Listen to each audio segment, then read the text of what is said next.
Hello everyone, welcome to Grow Up Mentors. In this video, we will talk about advanced social psychology.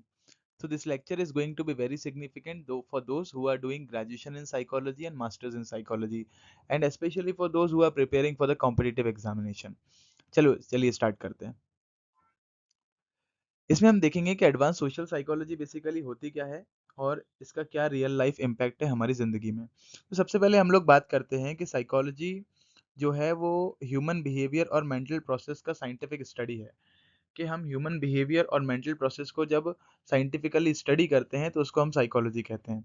अब ये इसके कई सारे वे हो सकते हैं, चाहे उसका इंटेलिजेंस को स्टडी करना, इमोशंस को स्टडी करना, मेमोरी को स्टडी करना, लर्निंग के बारे में स्टडी करना, पर्सनालिटी क्या होती है वो जानना, मोटिवेशन क्या होता है वो देखना। इस पे आप चाहोगे तो मैं एक सेपरेट वीडियो लेक्चर लेके आऊँगा, स्पेशली सिंगल सिंगल टॉपिक पे। जैसे आप लोग देखोगे कि मेमोरी पर हमारा एक सेपरेट वीडियो लेक्चर भी है। अच्छा, इसके अलावा हम बात करते हैं कि सोशल साइकोलॉजी ये कहता है कि जब इंडिविजुअल एक इंसान दूसरे इंसान के कॉन्टैक्ट में आता है और उसका बिहेवियर चेंज होता है अकॉर्डिंग टू द सिचुएशन और अकॉर्डिंग टू द इंडिविजुअल, तो उसे हम कहते हैं सोशल साइकोलॉजी। मतलब तुम्हारा बिहेवियर तुम्हारे पापा के संग में डिफरेंस होता है, तुम्हारे दोस्त के साथ में डिफरेंट होता है। स्कूल में डिफरेंट होता है और प्लेग्राउंड में डिफरेंट होता है, रिलीजियस प्लेस पे डिफरेंट होता है और वर्किंग प्लेस पे डिफरेंट होता है। जब आप अकेले होते हो तब आपका बिहेवियर डिफरेंट होता है। तो जब आप सोसाइटी के और आप किसी सोशल इंस्टीट्यूट के या फिर किसी पर्सन के कॉन्टैक्ट में आते हो, तो बिहेवियर वेरी करता है, बिहेवियर चेंज हो जाता है। तुम्हारा बिहेवियर डिपेंड करता है सिचुएशन टू सिचुएशन और इंडिविजुअल टू इंडिविजुअल। अकेले में तुम गौर करना, बिहेवियर कंप्लीटली डिफरेंट होगा। गर्लफ्रेंड के साथ तुम्हारा बिहेवियर एकदम डिफरेंट होगा। मेंटल प्रोसेस अलग तरह से काम करेगी। समझ रहे हो बात को? उसके अलावा तुम्हारे दोस्त के साथ में तुम्हारा बिहेवियर अलग होगा, ठीक है? तो अब ये सोशल साइकोलॉजी इसी बात को साइंटिफिकली स्टडी करने का नाम है। मतलब समझे मेरी बात? मीनिंग सिंपल सा ये कि देख भाई, तेरा बिहेवियर पापा के साथ डिफरेंस क्यों हुआ? तेरे ब्रेन में ऐसी किस साइकोलॉजी ने काम करा? तेरे ब्रेन में ऐसा कौन-सा न्यूरॉन, कौन-सा प्रोटॉन, कौन-सा जो केमिकल थे उसका रिएक्शन अलग तरह से होने लगा कि ना, ना, ना, he is my father, I have to change my personality. Some same ऐसी दोस्त आया तो अरे हाँ, ठीक है, चल रहा है चलन दो, कोई दिक्कत ना ने, हम तो देख लेंगे, जो होगा। तो ये कैसे चेंज आया? ये क्यों दोस्त के साथ बदल कैसे गया? गर्लफ्रेंड के साथ कैसे चेंज हो गया? फ्रेंड के साथ कैसे हो गया? फैमिली के साथ कैसे हो गया? इनफॉर्मल और फॉर्मल में कैसे चेंज आया? इसी चीज को स्टडी करने को कहते हैं और इसी बात को हम साइंटिफिक वे में जानेंगे और इस साइंटिफिक वे में जब जानोगे तो उसको सोशल साइकोलॉजी कह देंगे। साफ सिंपल सी बात है। चलो, इसके बारे में हम कुछ और बात करते हैं। एक चचा हैं, वो सॉरी साइकोलॉजिस्ट हैं। इनका नाम है गोल्डन एल्पॉर्ड। ये टकलू से जो चाचा बने हुए फोटो में, देख लो, इनकी शक्ल मत भूलना। इनका नाम है गॉर्डन एल्पॉर्ड। तो ये गोल्डन एल्पॉर्ड कहते हैं सॉरी, कि social psychology is the scientific attempt to understand and explain how the things, thoughts, feelings, behavior of individual are influenced by the actual, imagined or implied presence of human being। Simple सा meaning, simple से term के अंदर difference समझो। कहने का meaning क्या है? Social psychology ये स्टडी करती है कि दूसरे लोगों की प्रेजेंस से या इन्फ्लुएंस की वजह से किसी इंडिविजुअल के थॉट्स, फीलिंग या बिहेवियर में क्या चेंज आता है।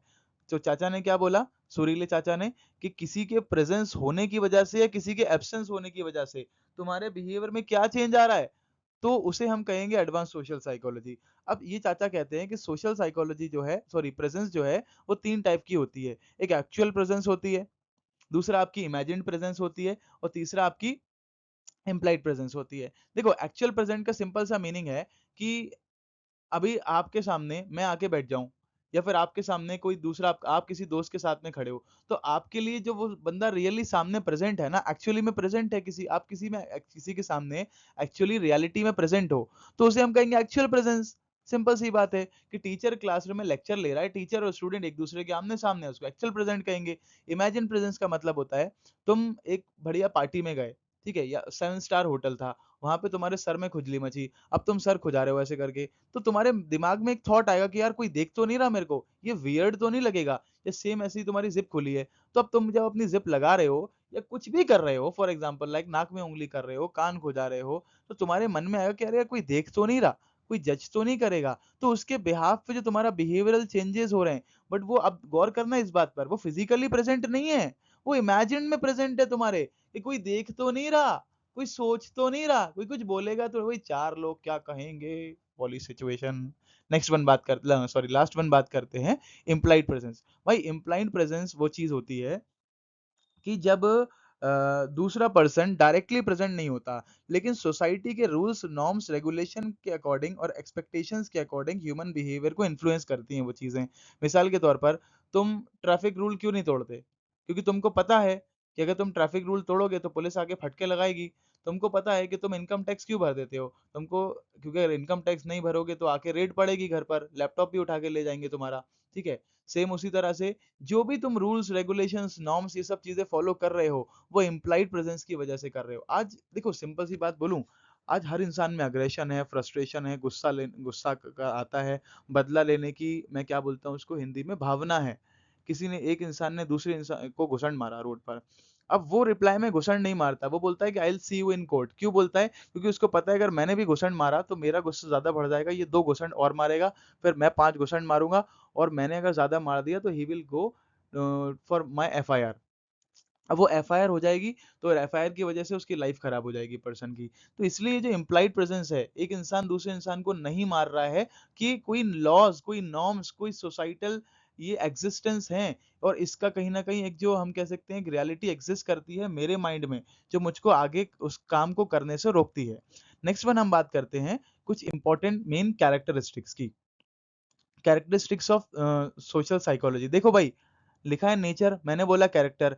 एक चीज को याद रखना, नेचर, फीचर, कैरेक्टर तीनों का मीनिंग एक ही होता है। कभी भी एग्जाम में क्वेश्चन बने कि define the nature of social psychology, character of social psychology, features of social psychology, आंख बंद करके चारों लिख के आ जाना, 100 में से 100 नंबर आएंगे। सॉरी, फुल में से फुल मार्क्स आएंगे।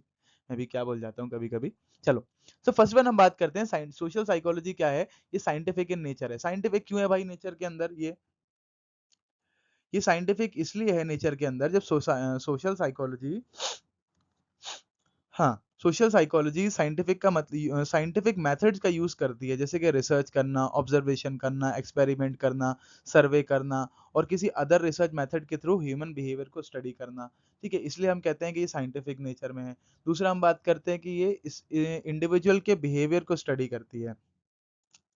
सोशल साइकोलॉजी मेनली इंडिविजुअल के बिहेवियर को स्टडी करती है, स्पेशली जब वो सोशल एनवायरनमेंट में या किसी से इंटरेक्शन में आता है। जैसे अभी मैंने बोला, शेर के सामने तुम्हारी पर्सनालिटी अलग होगी, लेकिन मिट्टी के शेर के सामने तुम्हारी पर्सनालिटी अलग होगी, पापा के सामने अलग होगी, लेकिन अपने दोस्त के साथ में अलग होगी। तो ये जो आप देख रहे हो ना, स्टडी करना इंडिविजुअल के बिहेवियरल चेंजेस को, ये सब हम लोग सोशल साइकोलॉजी में ही देखते हैं।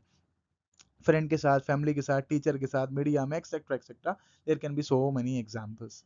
अच्छा, इसके अलावा सोशल साइकोलॉजी इन्फ्लुएंस करती है सोशल एनवायरनमेंट को। It influence of social environment, वही कि हमारे the social environment influence an individuals thought, feeling and behaviour.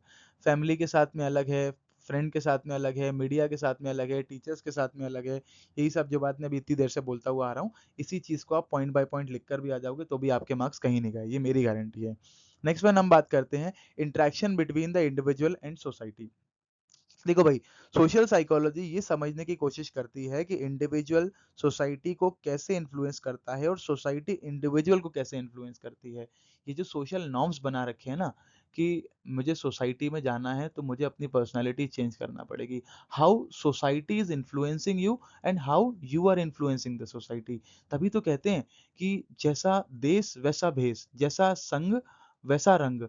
आप देखो जो लोग धारावी मुंबई में होते हैं, मुंबई में धारावी में हैं, उनकी पर्सनैलिटी और मेंटल स्टेटस अलग होगा, और जो लोग न्यूयॉर्क के अंदर होंगे उनकी पर्सनैलिटी और मेंटल स्टेटस एक अलग होगा। तो ये जो सोसाइटी है ना, ये इंडिविजुअल की पर्सनैलिटी को भी इम्पैक्ट करती है और उसकी साइकोलॉजी को चेंज करती है, उसके बिहेवियर के अंदर चेंजेस लाती है।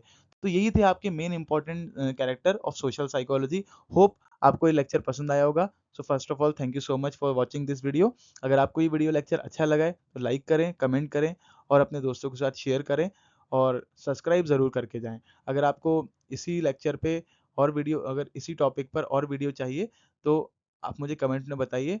Thank you so much for watching.